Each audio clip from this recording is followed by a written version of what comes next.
Praise the Lord. ദൈവനാമം മഹത്വപ്പെടുമാറാകട്ടെ. അനുഗ്രഹിക്കപ്പെട്ടതായ ഈ നല്ല നിമിഷത്തിൽ ദൈവവചനം പങ്കുവയ്ക്കുവാൻ സ്വർഗത്തിലെ ദൈവം നൽകിയ ഭാഗ്യത്തിനായി കർത്താവിനെ നന്ദിയോടുകൂടെ സ്തോത്രം ചെയ്യുകയാണ്. മർക്കോസിൻ്റെ സുവിശേഷം 5-ാം അധ്യായം 30-ാമത്തെ വാക്യം. ഉടനെ യേശു തങ്കൽ നിന്നും ശക്തി പുറപ്പെട്ടു എന്ന് ഉള്ളിൽ അറിഞ്ഞിട്ട് പുരുഷാരത്തിൽ തിരിഞ്ഞ് എൻ്റെ വസ്ത്രം തൊട്ടത് ആർ എന്ന് ചോദിച്ചു. യേശു തന്നിൽ നിന്ന് ശക്തി പുറപ്പെട്ടത് മനസ്സിലാക്കി. കർത്താവിൽ നിന്ന് ശക്തി പുറപ്പെട്ടു, അത്ഭുതം ചെയ്തു. ദൈവത്തിൻ്റെ ശക്തിക്ക് മാറ്റമില്ല. The power of God is still available. നമ്മുടെ ജീവിതത്തിൽ ആവശ്യമുള്ളപ്പോഴെല്ലാം ദൈവത്തിൻ്റെ ശക്തി നമ്മുടെ ജീവിതത്തിൽ വെളിപ്പെടണം. നമ്മുടെ ജീവിതത്തിൽ പ്രതികൂലങ്ങൾ ഉണ്ടാകുമ്പോൾ ദൈവത്തിൻ്റെ സാന്നിധ്യവും ശക്തിയും നമ്മുടെ ജീവിതത്തിൽ വെളിപ്പെടേണ്ടത് അത്യാവശ്യമാണ്. മർക്കോസിൻ്റെ സുവിശേഷം 5-ാം അധ്യായത്തിലേക്ക് നാം കടന്നു വരുമ്പോൾ വിലപ്പെട്ട ചില അത്ഭുതങ്ങളെ നമുക്ക് കാണുവാൻ കഴിയും. 5-ാം അധ്യായം ആരംഭിക്കുമ്പോൾ തന്നെ ഭൂതഗ്രസ്തനായ ഒരു മനുഷ്യൻ്റെ വിടുതൽ.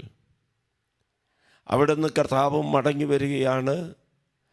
യൈറോസ് എന്ന് പറയുന്ന പള്ളി പ്രമാണി തൻ്റെ ഭവനത്തിലേക്ക് യേശുവിനെ വിളിച്ചു കൊണ്ടുപോവുകയാണ്. യേശുവിനെ തൻ്റെ ഭവനത്തിലേക്ക് കൊണ്ടുപോകുന്നതിൻ്റെ ഒറ്റ ഉദ്ദേശം ദീനം പിടിച്ച് കിടക്കയിൽ കിടക്കുന്ന തൻ്റെ മകളുടെ ജീവിതത്തിൽ വലിയൊരു അത്ഭുത സൗഖ്യം സംഭവിക്കേണ്ടതിന്. എന്നാൽ യേശു റോഡിൽ കൂടെ പട്ടണത്തിൽ കൂടെ കടന്നു പോകുമ്പോൾ അതിൻ്റെ 25-ാമത്തെ വാക്യത്തിൽ നാം ഇപ്രകാരം വായിക്കുന്നു. 12 സംവത്സരമായിട്ട് രക്തസ്രാവമുള്ളവളായി പല വൈദ്യന്മാരാലും ഏറിയോന് സഹിച്ച് തനിക്കുള്ളതൊക്കെയും ചെലവഴിച്ചിട്ടും ഒട്ടും ഭേദം വരാതെ ഏറ്റവും പരവശയായി തീർന്നിരുന്ന ഒരു സ്ത്രീ യേശുവിൻ്റെ വർത്തമാനം കേട്ടു. എന്നെ കേൾക്കുന്ന പ്രിയപ്പെട്ടവരെ, ഒരു സഹോദരിയുടെ അനുഭവമാണ് ഇവിടെ പറയപ്പെട്ടിരിക്കുന്നത്. ആ സ്ത്രീ അനുഭവിച്ചു കൊണ്ടിരിക്കുന്നതായ കഠിനമായ പ്രശ്നം 12 ദീർഘവർഷങ്ങളായി രക്തസ്രാവമുള്ളതായ സ്ത്രീ ഉദരപ്പൊക്കം മുഖാന്തരം തൻ്റെ ജീവിതത്തിൽ തനിക്കുണ്ടായിരുന്ന സകല സമ്പത്തും നഷ്ടപ്പെട്ടു. തൻ്റെ ആരോഗ്യം നഷ്ടപ്പെട്ടു. ജനത്തിന് മുൻപിൽ കടന്നു വരുവാൻ കഴിയാത്ത അനുഭവത്തിൽ അവൾ ക്ഷീണിച്ച് ബലഹീനപ്പെട്ടവളായിരുന്നു.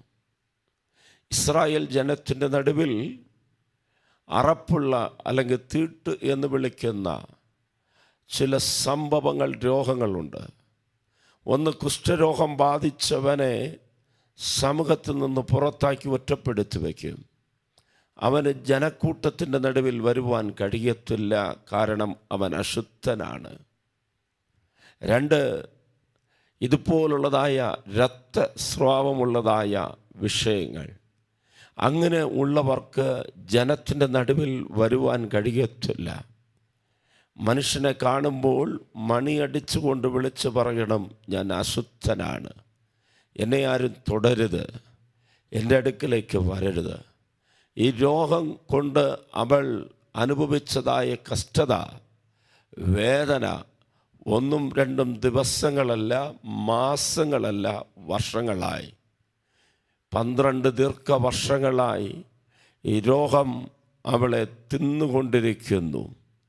ശരീരത്തിലെ ശക്തി നഷ്ടപ്പെട്ടു, കുടുംബത്തിലെ മാനം നഷ്ടപ്പെട്ടു, ജീവിതത്തിലുള്ളതായ സൗഹൃദ ബന്ധങ്ങൾ നഷ്ടപ്പെട്ടു, ആത്മീയതയിൽ നഷ്ടങ്ങൾ സംഭവിച്ചു.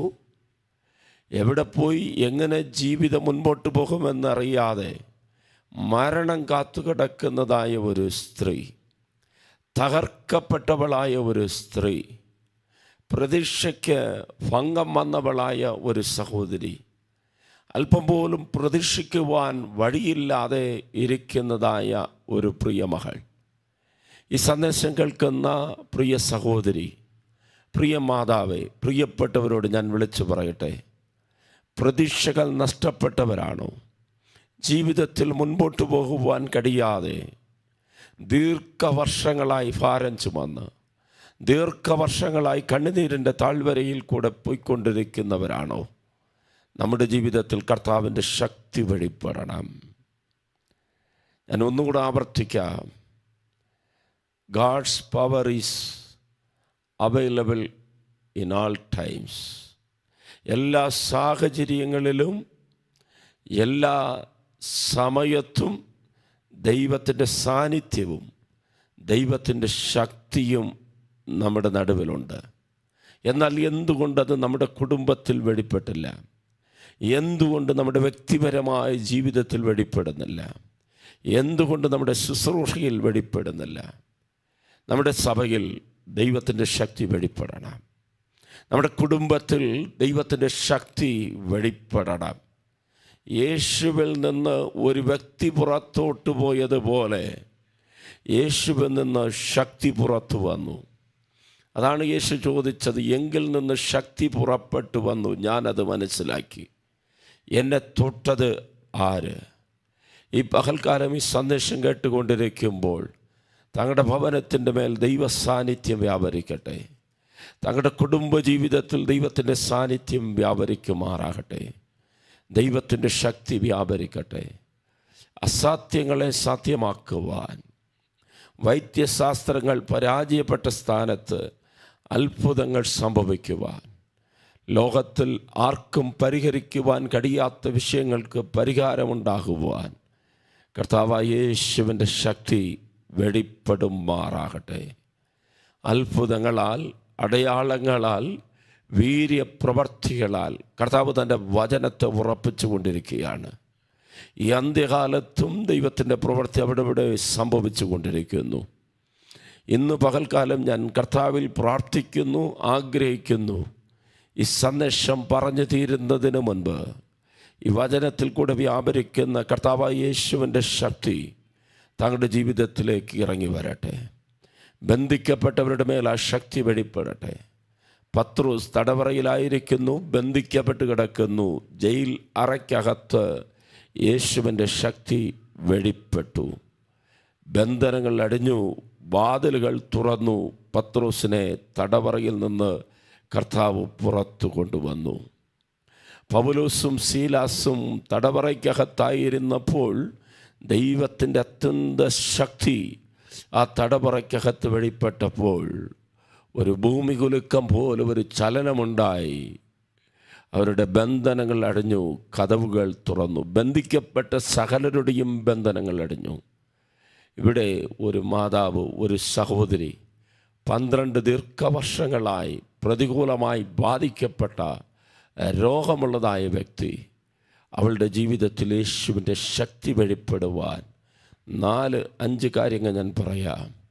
ഒന്നാമതായി അവൾ യേശുവിനെക്കുറിച്ച് കേട്ടു. 27-ാമത്തെ വാക്യം, ഒരു സ്ത്രീ യേശുവിൻ്റെ വർത്തമാനം കേട്ടു. പ്രിയപ്പെട്ടവരെ, ഇന്ന് നമുക്കാവശ്യമായ സന്ദേശമെന്ന് പറയുന്നത് യേശുവിനെ അറിയുന്നതാണ്. ഇന്ന് നമ്മുടെ തലമുറകൾക്ക് ആവശ്യമായ സന്ദേശം ഏതാണ്? ഏത് വാർത്തയാണ് വേണ്ടത്? What is the good news? ഏത് സ്വാർത്ഥ നമുക്ക് വേണം? ആ സ്വാർത്ഥ യേശു, യേശു, യേശു.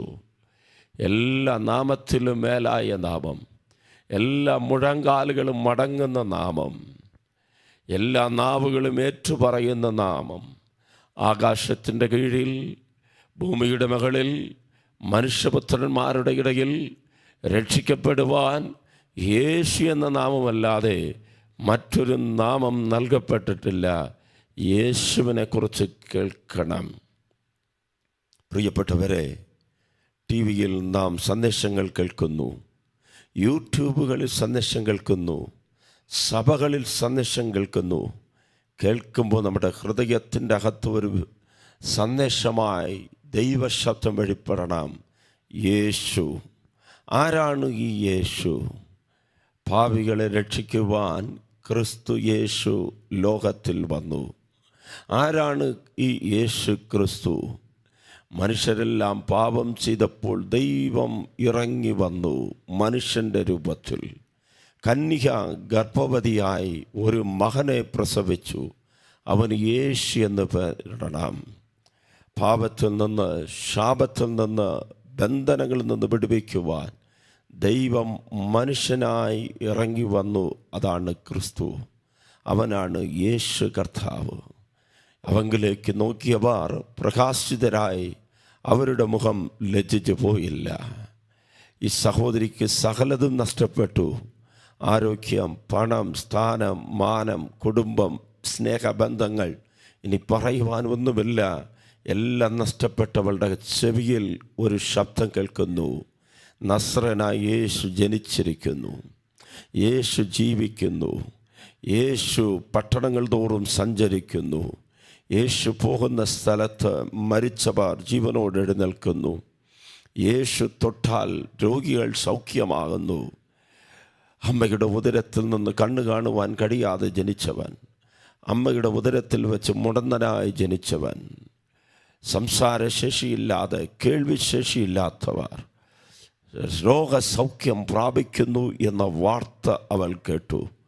ഈ പകൽക്കാലം എന്നെ കേൾക്കുന്ന പ്രിയപ്പെട്ടവരെ, എന്നോ നടന്ന സംഭവങ്ങൾ മാത്രമല്ല, ഇന്നും യേശു ജീവനോടുകൂടെ ഇരിക്കുന്നു. ഇന്നും താങ്കൾ വിശ്വസിച്ചാൽ അത്ഭുതത്തെ ദൈവം ചെയ്യും. ഒന്നാമതായി ആ സഹോദരിയുടെ ജീവിതം മാറുവാൻ അവൾ യേശുവിനെക്കുറിച്ച് കേട്ടു. യേശുവിൻ്റെ വർത്തമാനം കേട്ടു. ആമേൻ. നല്ല വാർത്ത നമ്മുടെ ചെവിയിൽ കേൾക്കണം.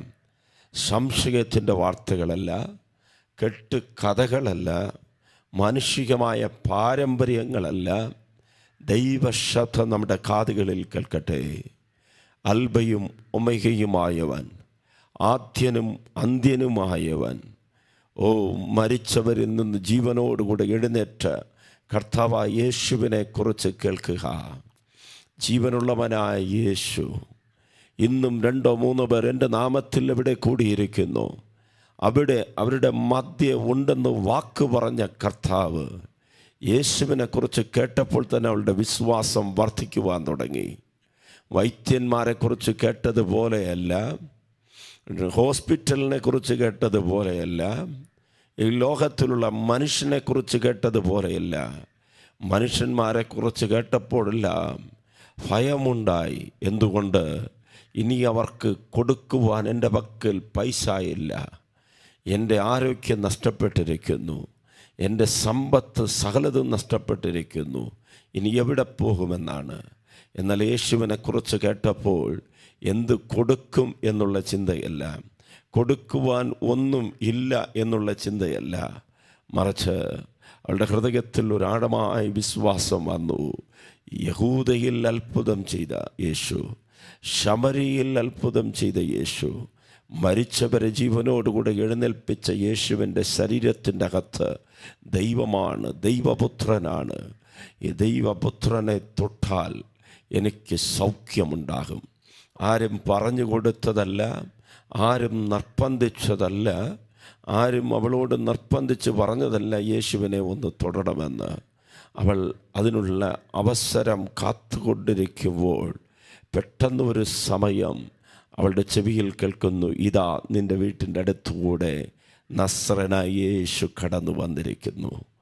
പ്രിയപ്പെട്ടവരെ, താങ്കളെ സന്ദർശിക്കുവാൻ യേശു വരുന്ന ഒരു ദിവസമുണ്ട്. താങ്കളുടെ ജീവിതത്തെ രൂപാന്തരപ്പെടുത്തുവാൻ കർത്താവ് വരുന്ന ഒരു അവസരമുണ്ട്. അവസരം പാഴാക്കി കളയരുത്. ഇന്ന് പകൽക്കാലം ഈ സന്ദേശം കേട്ടുകൊണ്ടിരിക്കുമ്പോൾ ദൈവം നമ്മെ സന്ദർശിക്കുന്ന ഒരു സമയമെന്ന് മനസ്സിലാക്കുവാൻ കഴിയുമോ? പാപത്തിൻ്റെ സമയം തീരട്ടെ, പൈശാചിക പ്രവർത്തികളുടെ സമയം തീരട്ടെ, മന്ത്രവാദത്തിൻ്റെയും ആഭിചാരത്തിൻ്റെയും സമയം തീർന്നിട്ട് ഇന്ന് പകൽക്കാലം പറയണം, ഇത് എൻ്റെ ദിവസമാണ്, എനിക്ക് വേണ്ടി ദൈവം ഒരുക്കിയ ദിവസമാണ്, ഈ സന്ദേശം കേൾക്കുമ്പോൾ തന്നെ അടുത്ത മണിക്കൂറല്ല, ഈ നിമിഷം തന്നെ യേശു എന്നെ തൊടും എന്നുള്ള വിശ്വാസത്തോട് ദൈവശബ്ദം കേൾക്കണം. ഒന്നാമത്, അവൾ യേശുവിനെക്കുറിച്ച് കേട്ടു. 2, യേശുവിനെക്കുറിച്ച് കേട്ട ഉടനെ അവരുടെ ഹൃദയത്തിൽ ഒരു ആഗ്രഹമുണ്ടായി. ഈ യേശു എന്തെങ്കിലും ഒരു ദിവസം എൻ്റെ ഗ്രാമത്തിൽ വന്നാൽ, എൻ്റെ പട്ടണത്തിൽ കൂടെ വന്നാൽ ഞാൻ യേശുവിൻ്റെ മുൻപിൽ പോകും, യേശുവിനെ ഒന്ന് തൊടും. അതേ പ്രിയപ്പെട്ടവരെ, നിർബന്ധിച്ചു കൊണ്ട് പ്രാർത്ഥിക്കുന്നത് പ്രാർത്ഥനയല്ല. നിർബന്ധിച്ചതുകൊണ്ട് ആലയത്തിൽ വന്നതുകൊണ്ട് ഗുണമുണ്ടാകത്തില്ല. നിർബന്ധിച്ചതുകൊണ്ട് എന്തെങ്കിലും ദൈവനാമത്തിനു വേണ്ടി ചെയ്താൽ അതുകൊണ്ട് പ്രയോജനമില്ല.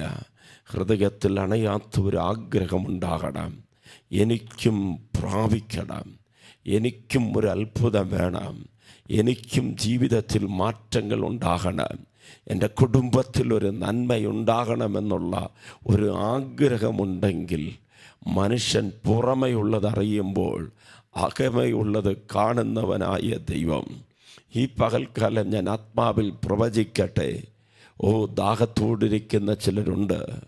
മാൻപേടകം വെള്ളത്തിനു വേണ്ടി ദാഹിക്കുന്നത് പോലെ ദൈവത്തിനു വേണ്ടി ദാഹിക്കുന്ന ഹൃദയമുള്ള ചിലരുണ്ട്. അവർക്ക് വേണ്ടിയാണ് ഈ സന്ദേശം. പ്രിയ ദൈവ പൈതലേ, നിൻ്റെ ഹൃദയത്തിലെ ആഗ്രഹങ്ങളെ ദൈവം അറിയുന്നു. ആ ആഗ്രഹത്തെ മനസ്സിലാക്കി ദൂരത്ത് കണ്ട കർത്താവ്, ഒരുപക്ഷെ എൻ്റെ ഭാവനയിൽ ചിന്തയിൽ ഞാൻ ചിന്തിക്കാം, യേശുവിന് നടന്നു പോകേണ്ട റൂട്ട് വേറെയായിരിക്കാം. എന്നാൽ യേശു ആ വഴി തെറ്റിച്ചുകൊണ്ട് ഇങ്ങനെ വരികയാണ്. എന്തുകൊണ്ട്? ആഗ്രഹമുള്ള ഒരു വ്യക്തിക്ക് വേണ്ടി. ഒരു ബർത്തിമേയസ് ഭിക്ഷയെടുത്തുകൊണ്ടിരിക്കുന്ന സ്ഥലത്തുകൂടെ യേശു വരികയാണ്. ഒരു നായിൻ പട്ടണത്തിലെ വിധവയുടെ മകനെ അടക്കം ചെയ്യുവാൻ കൊണ്ടുപോകുന്ന സ്ഥലത്തുകൂടെ യേശു വരികയാണ്.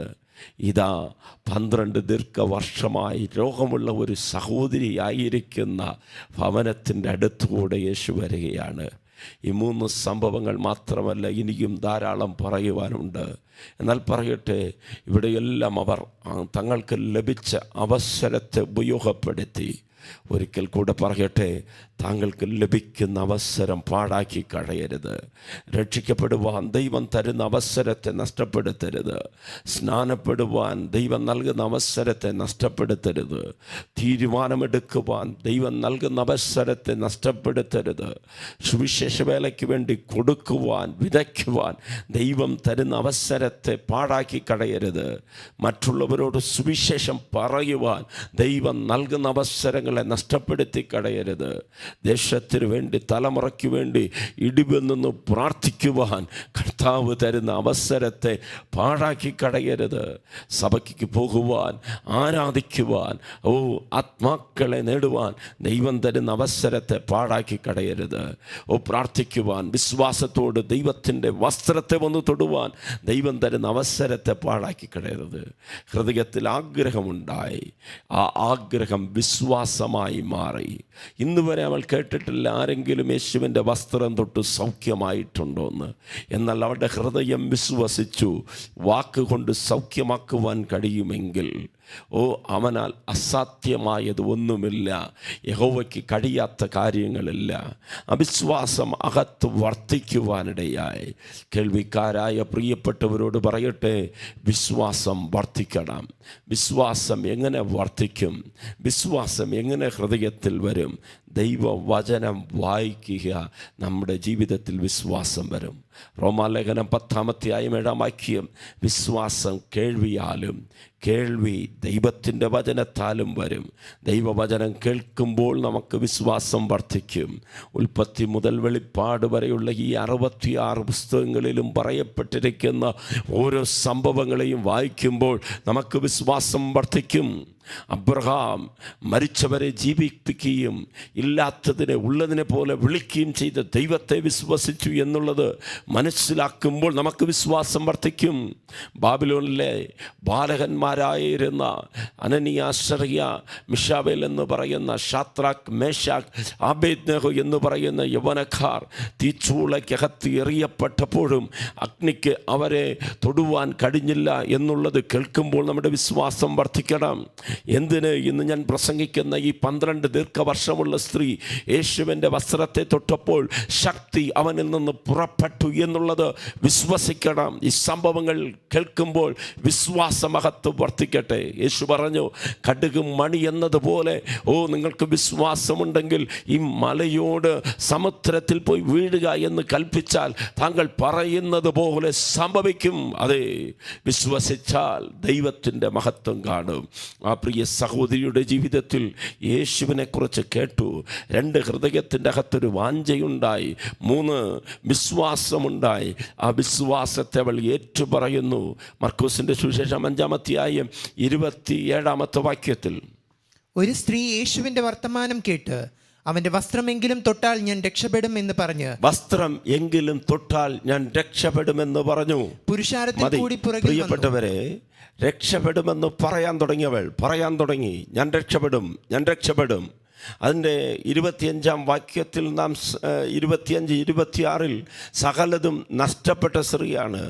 രക്ഷ നഷ്ടപ്പെട്ടവളാണ്, ആരോഗ്യം നഷ്ടപ്പെട്ടവളാണ്, സാമ്പത്തികം നഷ്ടപ്പെട്ടവളാണ്, സമാധാനം നഷ്ടപ്പെട്ടവളാണ്. എന്നാൽ ഇപ്പോൾ അവൾ പറയുകയാണ്, യേശുവിൻ്റെ വസ്ത്രത്തെങ്കിലും തൊട്ടാൽ ഞാൻ രക്ഷപ്പെടും, എനിക്ക് സൗഖ്യമുണ്ടാകും. അവൾ പറയാൻ തുടങ്ങി. വിശ്വാസം ഹൃദയത്തിൽ മാത്രമല്ല, നീ വിശ്വസിക്കുന്നത് ഏറ്റുപറയണം. ദൈവം എന്നെ സൗഖ്യമാക്കും, ദൈവം എൻ്റെ കുടുംബത്തിലെ അനർത്ഥങ്ങളെ മാറ്റും, എൻ്റെ ജീവിതത്തിലെ ബുദ്ധിമുട്ടുകളൊക്കെയും ദൈവം പരിഹരിക്കും. ഇന്ന് ആയിരിക്കുന്ന അവസ്ഥകളിൽ നിന്ന് ദൈവം എൻ്റെ ജീവിതത്തെ രൂപാന്തരപ്പെടുത്തും, എൻ്റെ തലമുറകളെ ദൈവം അനുഗ്രഹിക്കും. അനുഗ്രഹത്തിൻ്റെ വാക്കുകൾ പറയുക, വിശ്വാസത്തിൻ്റെ വാക്കുകൾ പറയുക. നമ്മുടെ ജീവിതത്തിലുള്ള പ്രതികൂലങ്ങളെക്കുറിച്ച് ചിന്തിക്കാതെ, നെഗറ്റീവായിട്ടുള്ളത് സംസാരിക്കാതെ, ജീവൻ്റെ വചനങ്ങൾ സംസാരിക്കുക. അവൾ ഇങ്ങനെ പറഞ്ഞില്ല, യേശുവിൻ്റെ അടുത്ത് പോയാൽ സൗഖ്യമാകുമോ ഇല്ലയോ എനിക്കറിയത്തില്ല, ഇനി യേശുവിൻ്റെ അടുത്ത് പോയാൽ തൊടുവാൻ കഴിയുമോ ഇല്ലയോ എന്ന് പറഞ്ഞില്ല. അവൾ വിശ്വാസത്തോടുകൂടെ, എനിക്ക് സൗഖ്യം വരും, എനിക്ക് അത്ഭുതം നടക്കും, എൻ്റെ ജീവിതം മാറും. അതെ പ്രിയപ്പെട്ടവരെ, 12 ദീർഘവർഷങ്ങളാ, 1-2 വർഷങ്ങളല്ല, എത്രയോ അനുഭവങ്ങൾ അവർ കൊണ്ട് പറയുവാൻ. എന്നാൽ അവൾ വിശ്വാസത്തോട് പറയുകയാണ്, ഇതുവരെ എൻ്റെ ജീവിതത്തിൽ കണ്ടുമുട്ടിയ വ്യക്തികളെ പോലെയല്ല, നസ്രായന യേശുവിനെയാണ് ഞാൻ കാണാൻ പോകുന്നത്. യേശുവിനെ തൊട്ടാൽ എൻ്റെ സ്ഥിതിക്ക് മാറ്റമുണ്ടാകും.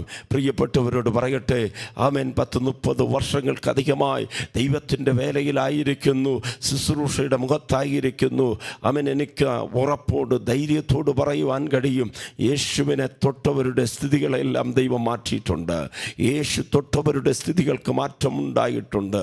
എത്രയോ സാക്ഷ്യങ്ങൾ, എത്രയോ കുടുംബങ്ങളുടെ കഥകൾ പറയുവാനുണ്ട്. പ്രിയപ്പെട്ടവരെ, ഇന്ന് പകൽക്കാലം നമുക്ക് ദൈവം ഒരു അവസരം തരികയാണ് യേശുവിനെ തൊടുവാൻ.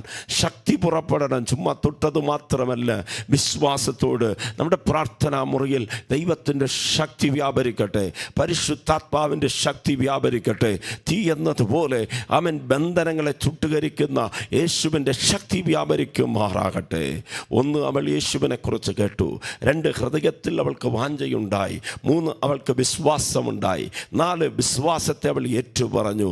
5, ആ വിശ്വാസം ഏറ്റുപറഞ്ഞുകൊണ്ട് വീട്ടിൽ കിടന്നില്ല, അവൾ ചലിക്കുവാൻ തുടങ്ങി. എന്നെ കൊണ്ടുപോകുവാൻ ആരുമില്ലല്ലോ, എന്നെ സഹായിക്കുവാൻ ആരുമില്ലല്ലോ, എൻ്റെ മുൻപിൽ എത്ര തടസ്സങ്ങളാണ് നിൽക്കുന്നത്, ഇതൊന്നും അവൾ പറഞ്ഞില്ല. അവളുടെ അകത്തിരുന്ന ആഗ്രഹം യേശുവിൻ്റെ അടുത്ത് അവളെ എത്തിച്ചു. പുരുഷാരം അവൾക്ക് തടസ്സമായി നിന്നു. ആമേൻ, അവളുടെ സാമൂഹികമായ അവസ്ഥകൾ അവൾക്ക് തടസ്സമായിരുന്നു, അവളുടെ ആരോഗ്യസ്ഥിതി തടസ്സമായിരുന്നു, അവളുടെ ജീവിതത്തിൽ, അവളുടെ ശരീരത്തിൽ നിന്ന് വ്യാപരിക്കുന്ന ദുർഗന്ധം തടസ്സമായി നിന്നു. എന്നാൽ ഇതൊന്നും കണക്കാക്കാതെ സ്റ്റെപ്പ് ബൈ സ്റ്റെപ്പായിട്ട് യേശുവിൻ്റെ അടുക്കേക്ക് നടക്കുവാൻ അവൾ കാൽ ചുവടുകൾ എടുത്ത് വച്ചു. ആമേൻ, അവൾ കാൽ ചുവടുകൾ എടുത്ത് വയ്ക്കുമ്പോഴും യേശു നടന്നുകൊണ്ടിരിക്കുന്നു. പുരുഷാരം യേശുവിൻ്റെ കൂടെയുണ്ട്. ധാരാളം പേർ തിരക്കിക്കൊണ്ട് യേശുവിൻ്റെ അടുത്ത് നിൽക്കുന്നു. അവൾ സൂക്ഷിച്ച് നോക്കുന്നത് ഒരേ ഒരു വ്യക്തിയാണ്. ആമേൻ, ആമേൻ മനുഷ്യൻ എന്ത് സംസാരിക്കുന്നു കേൾക്കുന്നില്ല. ആര് എൻ്റെ മുൻപിൽ പോകുന്നുണ്ട് ശ്രദ്ധിക്കുന്നില്ല. അതിൻ്റെ മുൻപിൽ കുറുക്കെ ചാടുന്നവരുണ്ടാകാം, ബഹളം വയ്ക്കുന്നവരുണ്ടാകാം, നൃത്തം വയ്ക്കുന്നവരുണ്ടാകാം, കൈയടിക്കുന്നവരുണ്ടാകാം, പലതും സംസാരിച്ചിട്ട് പോകുന്നവരുണ്ടാകാം. ഇതൊന്നും ശ്രദ്ധിക്കാതെ തൻ്റെ ശ്രദ്ധ മുഴുവനും യേശുവിൻ്റെ മേളിലേക്ക്. യേശു ആരാണ്? യേശു എവിടെയുണ്ട്? ആ യേശു ഇരിക്കുന്ന സ്ഥലം വരെ വന്നു. ആമേൻ. അവൾ കൈ നീട്ടാൻ തുടങ്ങി. ആ കരം നീട്ടി ആ പുരുഷാരത്തിൻ്റെ ഇടയിൽ കൂടെ താമേൻ ആ കരം നീട്ടി യേശുവിൻ്റെ വസ്ത്രത്തെ തൊട്ടു. ശക്തി വെളിപ്പെട്ടു. പ്രിയപ്പെട്ടവരെ, അടങ്ങിയിരിക്കരുത്. ഇന്ന് കരമൊന്ന് ഉയർത്തിക്കേ. ഹൃദയത്തിൽ ഒന്ന് വിശ്വസിച്ചേ. യേശു താങ്കളുടെ അടുത്ത് നിൽക്കുന്നതൊന്ന് കാണാമോ? സ്വപ്നത്തിലല്ല, ആമേൻ, ദർശനത്തിൽ.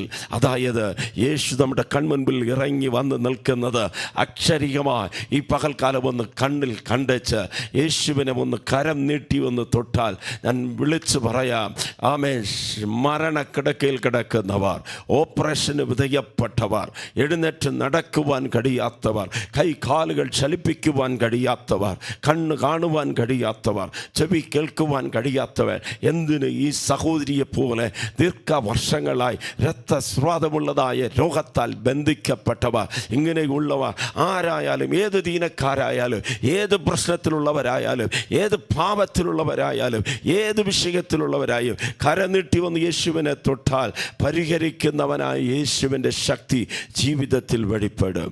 5-ാം അധ്യായം 29-ാമത്തെ വാക്യം.